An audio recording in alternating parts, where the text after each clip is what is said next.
Hey everybody, Frugal Farmer here. I'm working with some cedar and it just smells just wonderful. I love the smell of cedar. But I've always was told about the characteristics of cedar not being prone to rot or insect damage. Well, these are fence posts I'm working with, and this is for my tailgate bench project. These came out of a cow pasture. They're probably older than I am. But you see here the cedars, how beautiful that is. It smells good.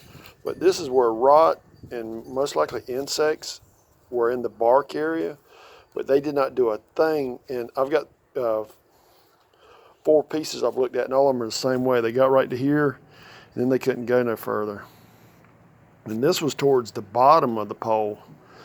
And this is going to be one of the backrests, but you just never see this stuff like this. And it just amazed me, you know, that the cedar was in fact as good as I'd always been told it was. But you can see there, that's kind of soft, which I'm going to take care of that. I'll take and fill that up. But this other's just so still intact and smells so good. And oh, such a beautiful piece of wood there. Thanks for stopping by. Come back again when you will. Share, comment, like, hit that subscribe button. God bless.